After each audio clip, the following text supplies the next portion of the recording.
తర్వాత ఈ యొక్క గొప్ప అవకాశం ఇచ్చి నన్ను ఈ పార్లమెంట్ అభ్యర్థిగా కాంగ్రెస్ పార్టీ నుంచి ఎన్నుకున్నారు.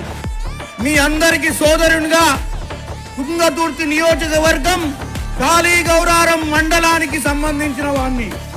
మీ అందరి ఆశీర్వాదంతో మొన్న విజయం సాధించి మన గౌరవ ముఖ్యమంత్రి రేవంత్ రెడ్డి గారిని ఎలా ముఖ్యమంత్రి చేసి ఇక్కడ ఉన్నటువంటి మా అన్నలు కోమటిరెడ్డి వెంకటరెడ్డి గారిని, రాజగోపాల్ రెడ్డి గారిని, అలాగే మా వీరేష్ అన్నను, అలాగే మా బీర్లాయిల్ అన్నను, మా కుంభమణిల్ అన్నను, మా మల్రెడ్డి రంగారెడ్డి అన్నను, శామ్యుల్ అన్నను, అందరినీ ఎలాగైతే కొమ్మూరి ప్రతాప్ రెడ్డి గారిని మీరు ఎలాగైతే ఓట్లేసి 2,82,000 మెజార్టీ తీసుకొచ్చినందుకు మీ అందరికీ నా హృదయపూర్వక నమస్కారాలు.